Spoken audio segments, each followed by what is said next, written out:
Go see The Joker. I almost want to give it out of 10. Give it a 10 out of 10. I don't know if I could. I get it's rough because 10 out of 10 is reserved for like something you see and you just know it's a 10. But man, this movie was good. So there will be very, very limited spoilers. I'm going to do my best to avoid spoilers for the most part, but I will mention some themes of the movie because they're very important in the culture war. Many people have been saying this movie is an incel movie. That is not correct. This movie is not an incel movie. There is no plot line or anything having to do with Joker not being able to get laid. It is just not there. So I'm going to get into political themes. You've been warned, but I will avoid any direct spoilers as to what happens in the film. But the movie is left-wing. Like Joker, the things around him, the plot, it's a left-wing plot. I want to avoid giving too much away, so I'll start with talking about the culture war issues surrounding Joker and why I think critics are turning on the film. First, this movie's amazing.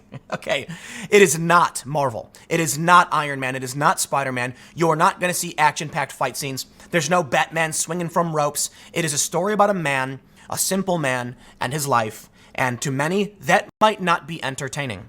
For me, it was incredible. I'm reminded of these old films, and this is what they were saying, these old character-driven films, where, you know, it's so rarely done today in like big blockbusters, or I'm sorry, with big Hollywood budget films. It's always like some special effects, superhero explosion, Transformers, buildings falling down, you know, spaceships, Avengers, hundreds of people running.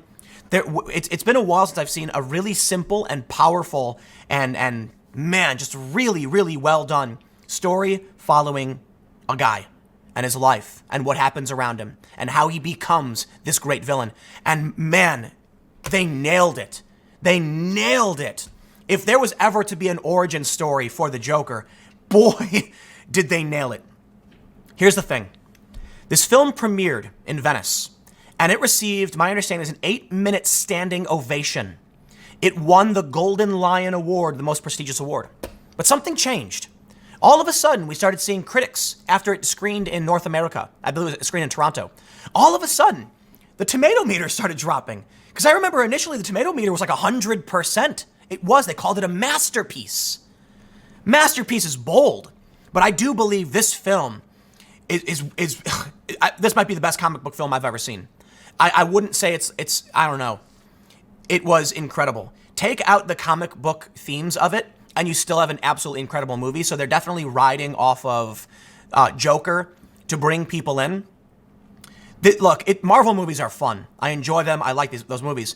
But this, man, it had my heart. At the end of this movie, the final scenes just was like several minutes of me just like, oh, whoa. Like just like everything happening, all the pieces coming together, everything it was doing, I was like, oh, they nailed Joker, man.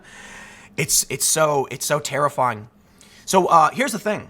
After it screened, all of a sudden, the tomato meter started dropping. They started saying Joker was a movie for incels, and I was like, what happened? So I tweeted about it. The tweet went fairly viral. It got like 1,200 retweets where I said, they called it a masterpiece. Writers then started saying that it was an incel movie. The director came out and said the far left is starting to sound like the far right. Or he said they often do. And then he blamed woke outrage for making this film happen in the first place. That was a counterpunch. They said, you made a dangerous film for incels. And he said, no, I made it because of you. And now the critics don't seem to like it. That to me is absurd. Now, I will point this out. In the ratings on Rotten Tomatoes, which now have a 93 audience score, completely agree. I'd personally give it higher. I want to say like 9.8, 9.9. I'm probably going to go see it again. There are very few movies I will ever see again. I want to stress, though, do not expect a comic book movie. This is more like it's following a guy. It might be boring to some people. I thought it was incredible. It might be boring just to see a guy and going through these things, but Joaquin Phoenix's performance, it was incredible. My favorite Joker by far. Really, wow. So you look at these critic scores. We can see The Guardian, Slate, The New York Times. We didn't like it. And I find that so funny. These are all left-leaning outlets. Now, of course, the Wall Street Journal also didn't like it. That's fair. And I'm not saying it's all, flung in one direction. I'm just saying there are some left-wing critics who are slamming the movie. And dare I say it, pretending not to understand the left-wing politics of it. I'm going to give you some light spoilers. Okay? I tweeted about it. In the trailers, okay? I will make this clear. In the trailers for this film. But you're being warned. If you don't want to hear about the trailers and what's in the trailers and the potential political themes, I am giving you a warning now. In the trailer, there are multiple scenes where there's fighting, people wearing clown masks, and holding up protest signs about wealth inequality. I'll put it that way. I'm trying to be light about it.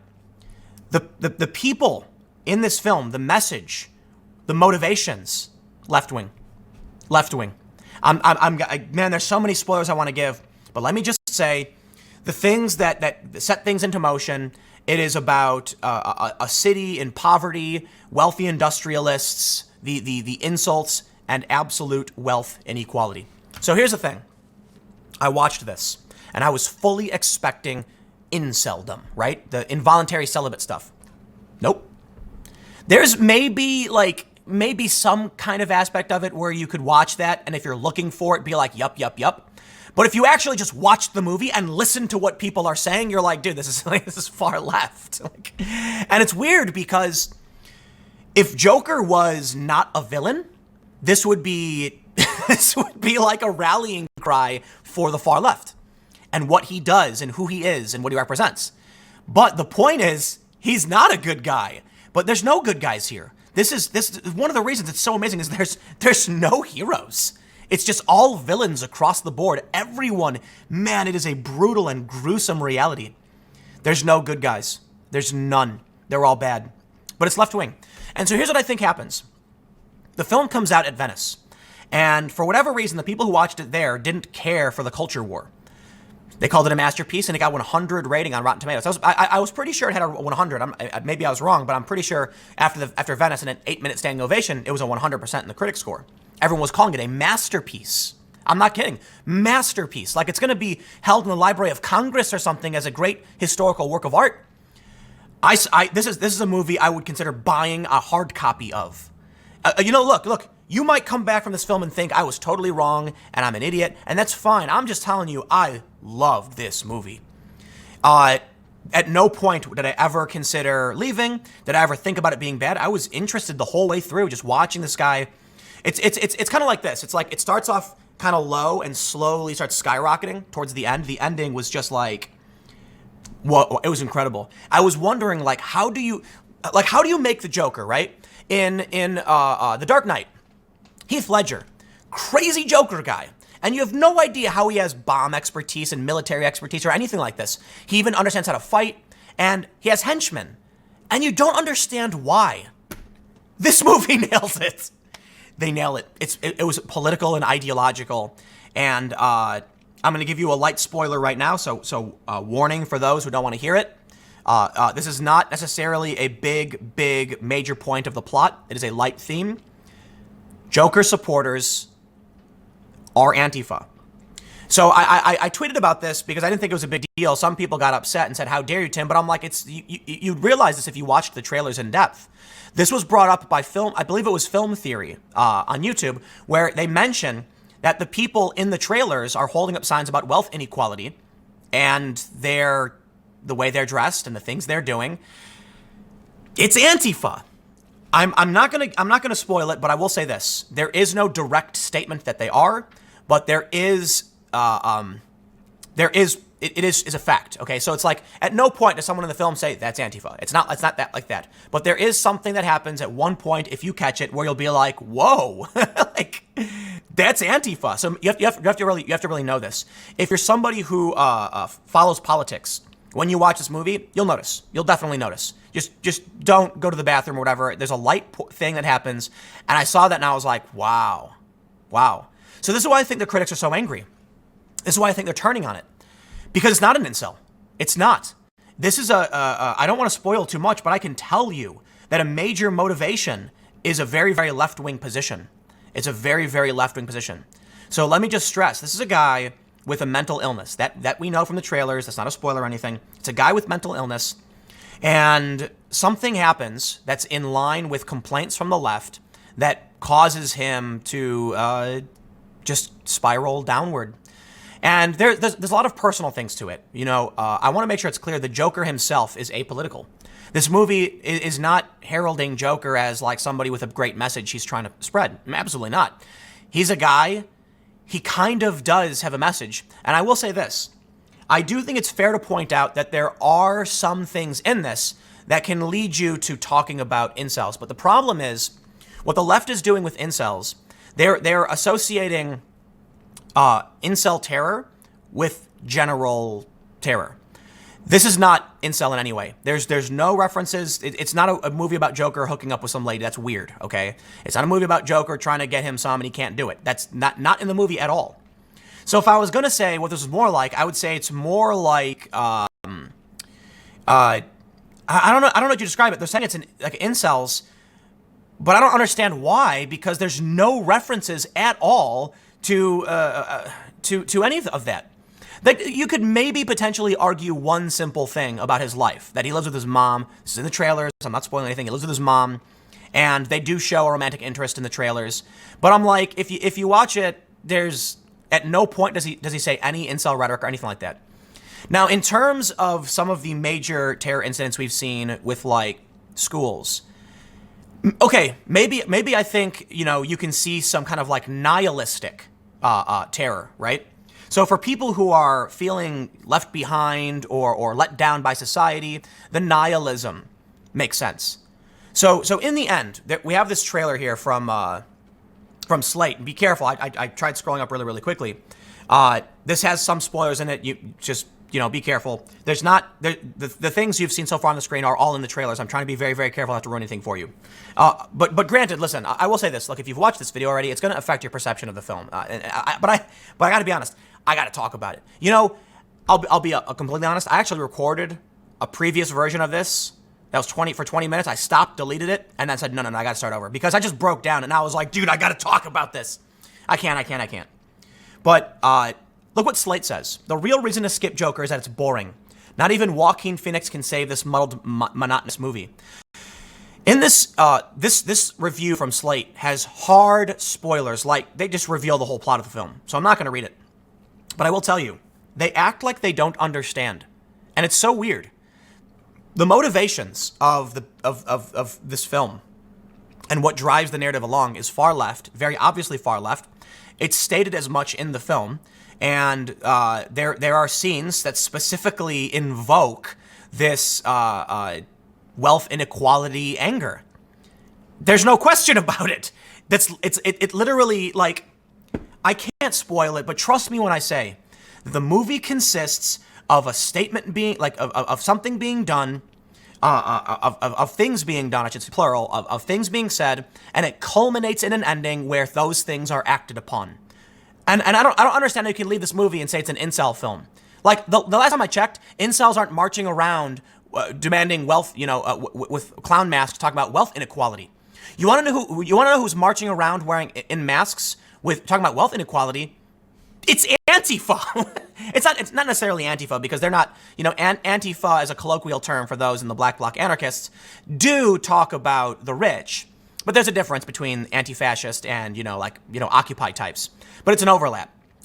It's an ideological overlap that we see in politics, and there's no way to deny that. It's literally the movie. The movie culminates in this great moment. The ending, several minutes, man, it was just a roller coaster straight down for 3 minutes, and I was like, it's all happening. This isn't. Oh man, my heart was beating like crazy, and it's not action. Like, it kind of is. But it's not it is not Marvel. It's not flying through the air and shooting rockets. It is a sit-down conversation. Like, I mean that in the sense of, like, relative to the explosions and skyrockets, we're like people talking and character-driven narrative stuff, and you're just going like. So, man, I want to spoil this movie so bad, but I can't do it. I can't do it. So I'll wrap it up here and just say the critics are wrong. I think the critics are angry at the true political message and who is represented to be the villains. There's no good guys in this movie. They're all bad. Not incel movie. Just absolutely not. That's made up. That's absolutely made up. Absolutely made up. No. Go see this film. Seriously, go see it. It was sold out. There was like, I ended up getting a handicapped companion seat because like they sell these seats so they have empty spots for wheelchairs and they have companion seats. And you probably have seen this. You can buy it, but they'll say like they'll kick you out if someone comes. So it's like it was all I could get. It was like I was impressed. This was a Thursday night preview, and it was maybe it's not fair to say sold out because there were like one, two, or three seats randomly in the theater. But I think it's also fair to point out when you're going with your friends to the movies, you don't want to split up your friends that way, so people will space things out or choose to go. So we didn't get to that point, and perhaps it says something. Call it a masterpiece, maybe, but I think if it was truly one of the great movies of our day in terms of like the best of the best of the best, people would be willing to sit in those one seats. But maybe after reviews like this for Friday night, we'll see the entire theater sell out. I've never gone to a Thursday preview. That's actually no, I take that back. I think Avengers. Did I go to Avengers on Thursday? I don't know.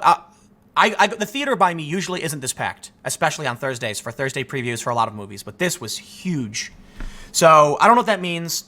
The name Joker is going to sell tickets, but this was, in my opinion, 9.9 out of 10. I just don't want to say 10 out of 10 because it's like that's reserved for the end. It's the end. It's like Warp 10 doesn't exist. 9.9 is how you get. But the point is, I'm probably going to go see it again. And that's rare for me because I usually try to judge things based on was the movie good or bad, like Venom, for instance. I wouldn't call it bad, but I won't go see it again. The Joker was amazing. It was great. I want to see it again.